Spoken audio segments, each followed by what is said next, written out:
I'm Billy, welcome to a retrospective. Today we're taking a look at Wild 9 for the PlayStation 1, created by Shiny Entertainment, the team behind the first two Earthworm Jim games. Released in 1998, this 2.5D side-scrolling platformer was a staple of my childhood, and is one of my earliest video game memories. I've always wanted to cover this game in a video, and it only feels right that for my first review / retrospective on this new channel, I give Wild 9 the spotlight. So, let's begin. Development of this title began in 1996, shortly after Earthworm Jim 2 was released, with many key staff members from those older projects moving on to Wild 9. Originally planned for the PlayStation and the Sega Saturn, the latter version was cancelled, with designer David Perry citing that Sega of America's strategy with the Saturn as a platform just wasn't cutting it, and would only continue development on the Saturn port if the console became commercially viable. And lo and behold, one brand is still going to this day, and the other is the Sega Saturn. A big focus of this game were its animations, which were manually rendered with over 60,000 hand-drawn frames being created for the title, and I have to say, it works. It gives the game a very unique look that I really enjoy. However, despite the clear amount of love put into Wild 9, it never really rose to prominence, often cited as a game lost and forgotten to history. Let's change that, shall we? As with any good 90s video game, we have to start with the manual. Remember these? This is where all the juicy lore of this title sits, waiting to be explored. The back of the case even claims Wild 9 will reignite your passion for video gaming. Bold claim for this wild and weird adventure, though with generally favourable reviews, maybe they were right. You play as Wex Major, an Earth teenager who's searching the galaxy for his kidnapped parents. Along the way, he discovers a mysterious weapon called the Rig, which only he can wield. After a run-in with the ruthless tyrant Khan, Wex meets the titular Wild 9, a resistance group attempting to overthrow the dictator, and with his new abilities becomes the charming de facto leader of the party. But the game starts after an ambush on the team, as Wex and trusty sidekick Angus with a B awaken to find their party kidnapped. And so begins a journey across 13 unique levels to save the Wild 9 and bring down Khan. Interested in the full opening narrative? Lucky for you, I took pictures of the manual, so pause and have a gander. I'll leave each page up for 3 seconds, there are 5 in total, and you can pause and read each one.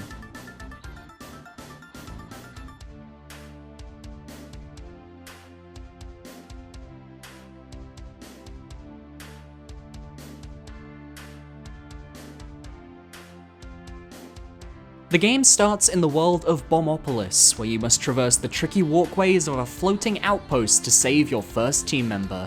And you're greeted with a lovely customized loading screen featuring unique artwork of Wex and some of the game's main enemies. This is a feature that sticks around for every single level, giving each loading screen an element of charm. The art is both 90s and also reminiscent of shows like Tom and Jerry, and is a great way to set the tone of the game, a comedic platformer. Once you load in, the first thing you'll notice is the bumping techno music that gets you raring to go. Sadly though, this level's music doesn't loop properly, so every now and then you'll be left with 10 seconds or so of silence before it kicks into gear again. The other thing you'll notice, hopefully, are the graphics. The environments in this game are clear and well defined, with a lot of care put into them.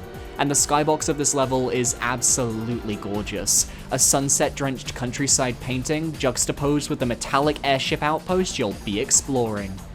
You'll receive a ton of written tutorials from Angus with a B if you jump into these Angus with a B icons, and while they're just green text on a black box, they do teach you the game's fundamentals.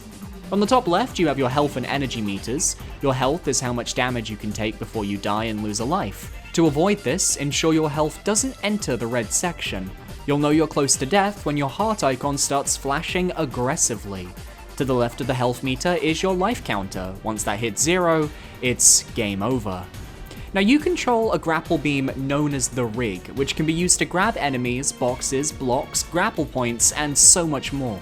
Your rig has its own energy meter, which can be filled by killing enemies with your rig and taking the energy orbs they drop. Eventually, with enough energy, your rig will become supercharged and take on a red hue, giving it a flame property that lights up any enemies you grab.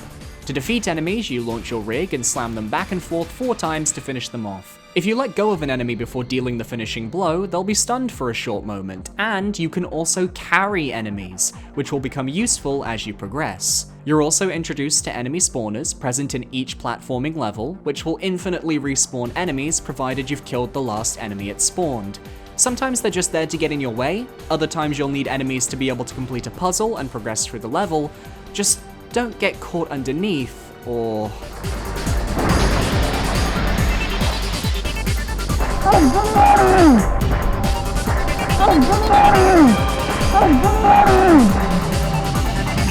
Enemies change between each level, but their properties often remain the same. There'll be one enemy type spawned from spawners that uses their head to attack, either as a missile or grenade, and then there'll be a more unique enemy type later in the level that provides a different challenge.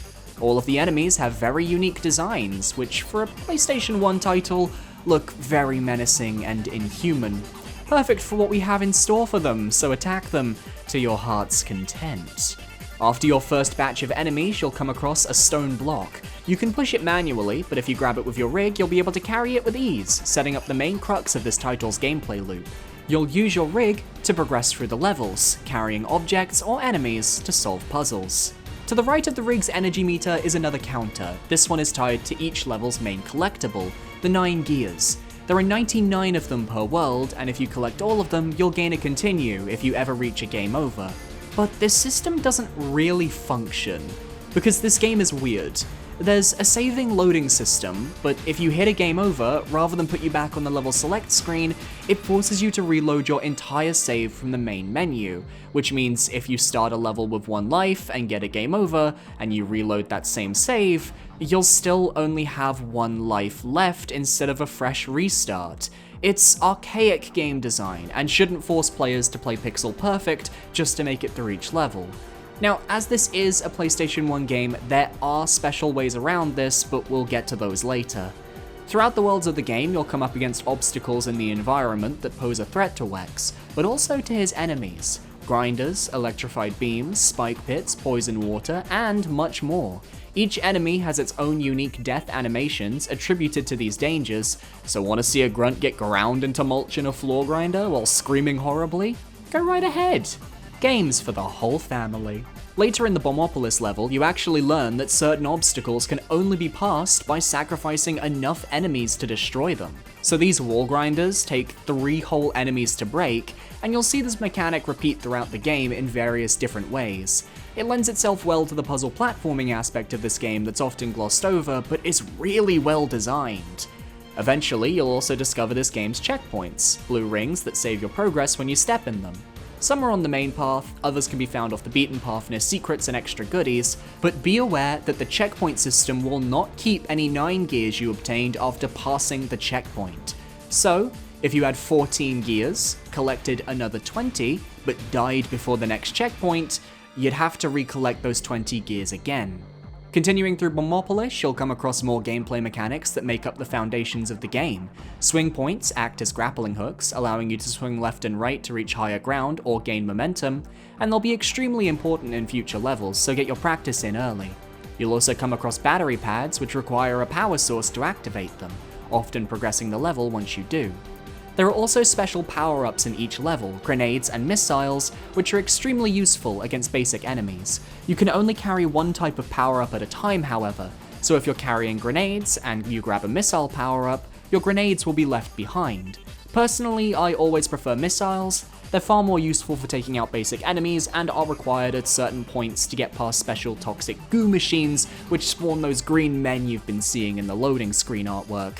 To ensure you can always pass these sequences, you'll often find missile drop points on the floors of levels. If you have no missiles and stand on one, a friendly resistance member will fly down and give you 3 missiles. Keep in mind that these special power-ups do not carry over to different levels, so any missiles or grenades you collect in one level will not be brought to the next.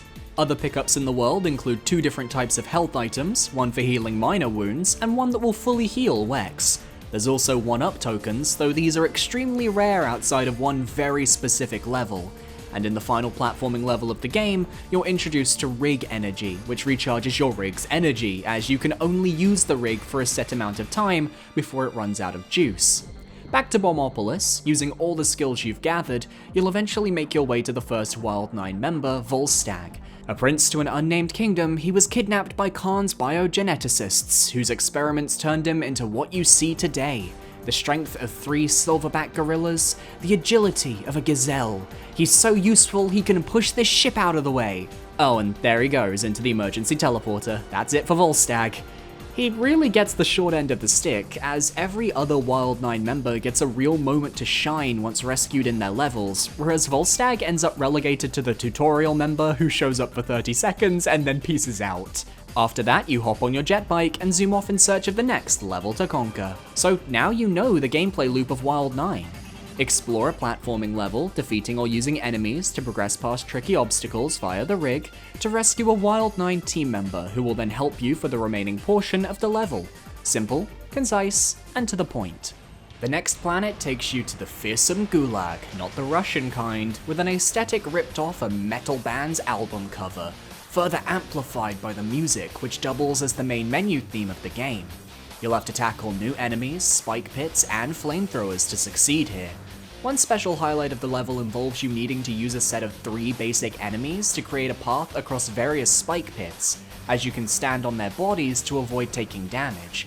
It's really intuitive game design, but also fits with the theme of torturing your enemies that this game so lovingly cultivates.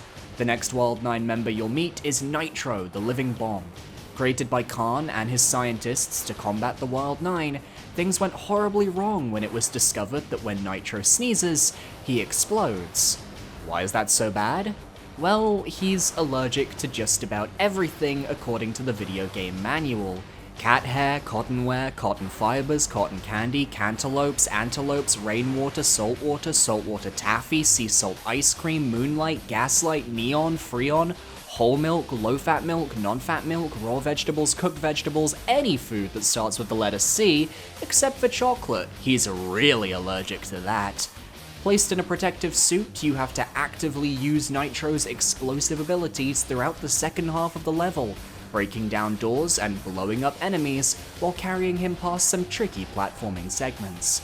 Upon reaching your 3rd planet is when the game starts to introduce new minigame-esque levels, of which there are 2 types. The first are the jet bike levels. There are 3 of these throughout the game, with the first being Light Armada. In these levels, you race on your jet bike after one of Khan's minions, collecting missiles to shoot them down whilst avoiding obstacles in your path. Your aim is to knock the enemy's health meter down to the red zone, causing them to crash and burn. You have 2 types of rockets you can collect, regular and homing rockets. Regular rockets, once fired, can be steered by the player using the directional keys, while homing rockets will always home in on the enemy you're chasing. You'll have to watch the obstacles in these levels, as hitting them will cause you to lose health. Get in some Wexalicious shots, and take this creature down. These levels are generally short and quick, providing a breather from the more intense platforming levels, and for the most part, I'm okay with that. However, the marketing of the game includes these quick 2-minute levels as part of the 13 huge wild worlds to explore, and I can't help but find that a little disingenuous. Beating the Light Armada leads players on to Craterscape, implied to be the ruins of Earth after Khan's takeover, complete with ruined skyscrapers, an eerie and intense soundtrack, and a striking skybox that fades from blue to green to yellow, contrasting with the dark reds, browns, and greys of the actual platforms you're playing on. The main gimmick involves the whole level constantly tilting to the left and right. You'll also have to use the enemies to put out fires, destroy electric signs, and even throw them in front of patrolling ship gunfire to make progress, while also avoiding live wires and bottomless pits scattered throughout. This level is the first real difficulty spike of the game, with the enemies being packed into cramped corridors, making them harder to avoid and defeat. You'll want to use your missiles and grenades when you can. This is also the first level to feature a boss creature, the terrifying Devastator robot. This creature follows a strict pattern of an arm swing, which you can duck underneath, followed by launching a bomb from its chest, which you will have to avoid. It'll do this 3 times, then it'll fire 3 consecutive bombs in a row, with one bomb being a dud. Then you pick up that bomb, slam it into the boss, rinse and repeat. The boss appears twice throughout the stage, gaining an extra attack on the second appearance where he shoots green sludge from his mouth, which you need to slam with the bombs to stop. After beating the Devastator, you'll rescue Pocket, the smallest member of the Wild 9. He's got a massive heart despite his high school yearbook caption being most likely to die sad and alone, and he just wants the rest of the team to notice him. He even tried tying a large bike flag to his body so the people at 6 foot could notice him. Don't worry, Pocket, I notice you, and your infinite hammer space in your pockets, because he can pull out, well, literally anything from his pockets, from food to weaponry. But in the case of the game, a machine gun with an infinite ammo will do. You can mow down the rest of the enemies in the level with ease, a real cathartic moment after the difficulty of what you just went through. From the ruins of Earth to another minigame style level and one of my personal favorites, we have the first of 2 outpost levels, starting with Outpost Anom. In these levels, you freefall down a giant endless tunnel alongside a Khan soldier, and your aim is to grab your opponent and ram them into the walls, reducing their health bar. On the side of the screen is a counter which denotes how many of these creatures are left, and on Outpost Anom, you'll have to defeat 3 opponents. You can grab your opponents and launch them into the sides, as explained before, or you can grab them from above and push them into various obstacles you'll find in the tunnel. By bracing against your opponents when you hit an object, only your opponent will take damage. Outpost Anom is the easier of the 2 freefall levels, with the obstacles being fairly easy to navigate. You'll avoid these yellow and black safety poles, and then much later in the level, these green tubes, which are a little on the tougher side to dodge. But the best part about these levels, that has stayed with me since I was a wee lad, was Wex's voice lines after defeating each robot. Just have a listen. Come here! Yo, mama! Your mama's mama! Your grandmama's mama! Oh, I'll take that! Beautiful. Next up is Quagmire Run, another jet bike level where you take on 90s furry bait. The jet bike levels play the same, but the trees in this level are much harder to swerve around compared to Light Armada. But with enough missiles, Ramzig the Bounty Hunter goes down easily enough. And now, for the toughest level in the game, in my opinion, Drench. This platforming level takes place in a dark, gloomy, toxic swamp. The music is mysterious and less action-heavy, focusing more on a synthy aesthetic, and I'm certainly not complaining. In this level, you have to navigate killer trees, dangerous water, and tricky platforming. And the developers knew this level would be tough, because this level contains a far larger amount of 1-ups to collect than any other stage in the game. This is because, if you land in the toxic water, unless you're right by the edge of a platform, you will instantly die. You'll need to use enemies as stepping stones, but to get all of the collectibles, you'll have to do some very tricky platforming that isn't really worth it in the long run. All it takes is one mistimed jump towards an enemy to send you hurtling to your death, and this was the level where I got my first game over. Henry, the aquatic biped, is the team member we're saving here in Drench.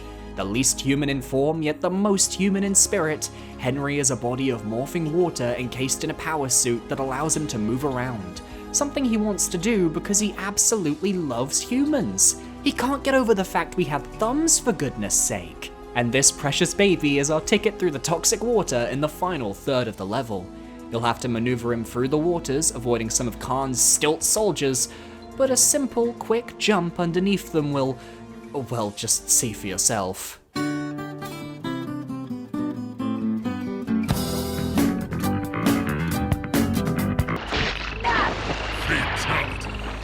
Once you save Henry, that's it, right? Wrong. There's a surprise boss fight. Why the developers put a boss fight with the Swamp Master at the end of such a tough level is beyond me. However, he's not terribly difficult. He'll launch a series of bombs at you, which you can pick up and slam back into him. Do this 4 times, and he'll lose his stilts. He'll then start breaking red portions of the arena and attacking you with more bombs, as well as his Yoshi-like tongue. Keep slamming him with the bombs, and it's all over for the Swamp Master. Do missiles work on this boss? I have no idea, but hey, at least once he's beaten, that is the end of the level this time. From one level to another, next up is Beast Engine. This level's aesthetic is very organic. It's not clear whether this takes place on a planet or inside an actual creature, what with the flesh-like walkways and clear nod to architecture from things like Alien. Perhaps this is E.T.'s spaceship? Regardless, Beast Engine's main gimmick is in the title. Beast! For half of the level, you'll be riding around a large beast which can jump extremely high, eat any enemies you come across, and perhaps most importantly, stun enemies with a large roar, among other things. You can mount and dismount the beast with the up button on the directional pad, which is important as while riding the beast you can't collect any power-ups, health items, or 9 gears.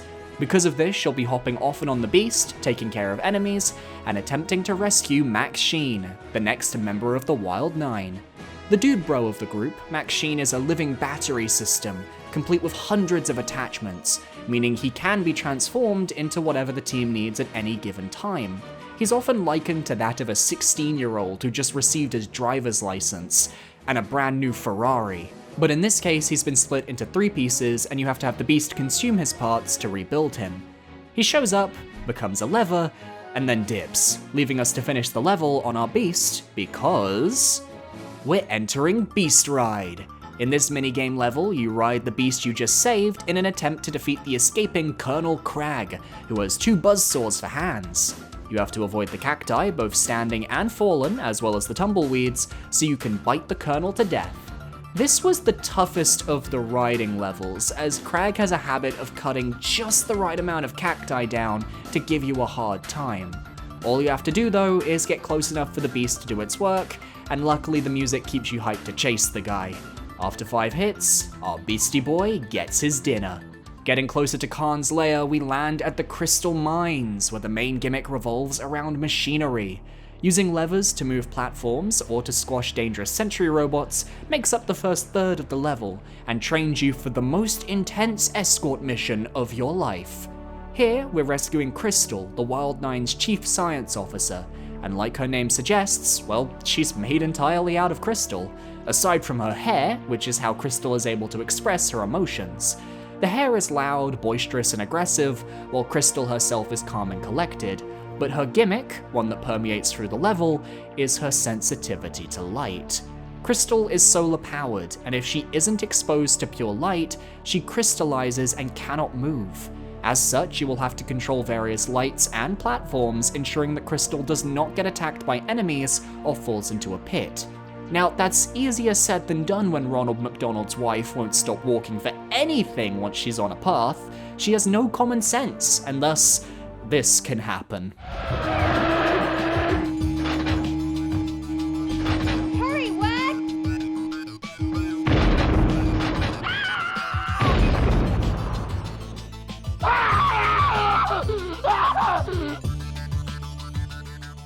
Surprisingly enough though, Crystal Mines is one of my favorite levels in the game, as aside from 1 or 2 reactionary moments, you usually have enough time to get Crystal where she needs to go. Sometimes escort missions can be, dare I say, well done? From one fantastic level to another, it's time for the second free-falling mission at Outpost Balor. Just like the last Outpost mission, your goal is the same, defeat Khan's minions, of which there are 5 this time, while avoiding the obstacles in the tunnel. This time you'll contend with hard-to-avoid electric beams, a series of signposts including a disco one that every time it's hit causes Rex to shout, "Disco?" And lastly, an asteroid belt, because of course. Combine these obstacles with some intense gameplay as you desperately search for health power-ups, and you'll find this free-falling mission to be a blast. Though I love the comedy that when I beat this mission, the game couldn't help but give Wex one last smack on the way out.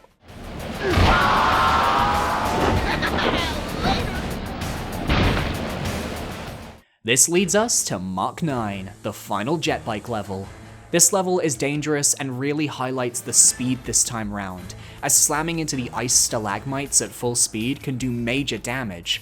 But just like the other jet bike stages, just know when to hold onto the brakes, don't do anything reckless, and collect any homing missiles you see to achieve victory. And this leads you straight to Palace Khan, the final platforming level of the game. The toxic green and the royal reds and yellows really highlight that you're in enemy territory, while the remixed version of the music from Bombopolis playing with a more intense, grander theme announces the endgame with startling clarity. You'll have to use all your wits and skills to make it through this level. The main gimmicks include these spiked platforms that when you impale an enemy on them, will cause various effects, such as the raising of a different platform or the stretching of an enemy to form a bridge. There's also a series of cogs throughout the level that you'll have to ride by using an enemy as a swing point. This is where the Rig energy power-up comes into play, and of course, the little green men populate the entire level, coming out of the toxic ooze at the planet's floor to hinder your progress. But if you can gather all your skills, you'll be able to make it to the end of the level, facing off against Green Man's daddy in one more boss fight before breaching the palace doors. And this fight was surprisingly simple. You just have to slam him with the green men he spawns, though if your rig is fully energized, you can just stand in front of him and make them explode right when he spawns them. Then you just yank him into the air and slam him down a few times. Do this and you're on your way to the final boss. And boy, Wex vs Khan could have been so cool. This boss is unique in that you'll be running the entire time. This is done automatically, so you only have to worry about avoiding Khan's attacks and using your rig when the time is right.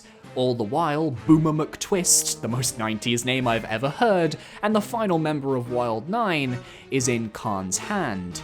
She's a spunky Scottish redhead and Wex's love interest, even if she doesn't know it yet. Her father was the famous Tartan Spartan, a superhero with super strength, and after he passed away, she inherited his superhero outfit. When things get tough, she dons the suit, giving her that same strength. And it's a shame then that we see none of this, as she's portrayed as the damsel in distress. And her voice isn't even Scottish, it's Valley Girl English. And you'll be hearing her voice lines a lot, because this fight goes on forever.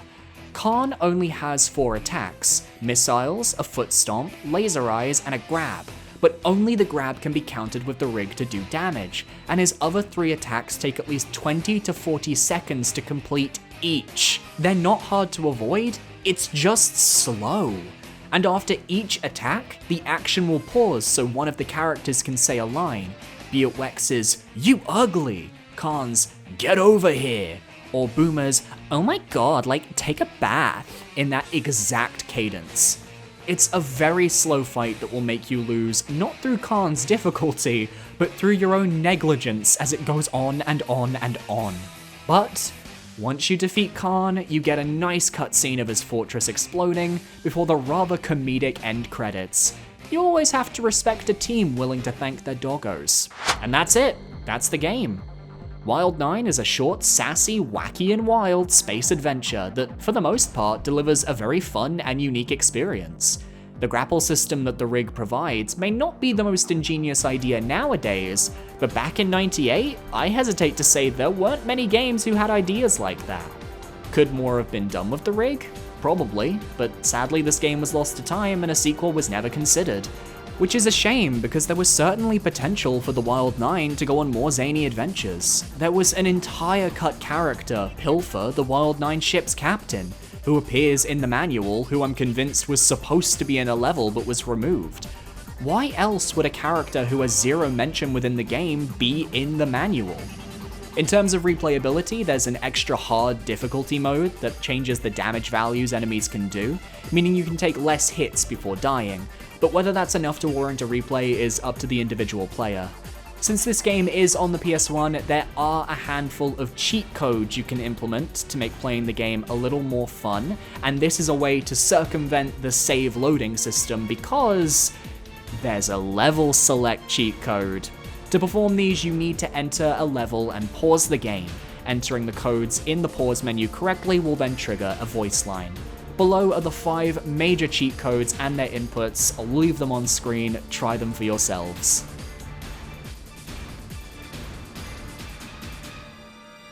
In conclusion, this game had so much charm and character, and while some of the humor is a bit dated, the gameplay is still clean and enjoyable, very rarely glitching out, which for a PS1 game is pretty impressive. The soundtrack and graphics are stellar, and while it fizzles out with a tedious final boss, the journey there is an absolute blast from start to finish. Wild 9 gets a retrospective review score of 8 out of 10. For its solid level design, soundtrack, hand-done animations, and gameplay mechanics. It just needed a little bit more, maybe an extra platforming level, a little work on some of the hitboxes for grabbing ledges, that's something I really struggled with in my playthrough, and some retweaking to that final boss to really push this game into legendary status for me. Thank you for watching my Wild 9 retrospective. If you enjoyed, be sure to leave a like, comment, and subscribe. Please consider checking out the last 2 videos I did on this channel, my top games of 2021, and a look at some of the games coming out this January. I'll see you next time for more gaming content. Goodbye.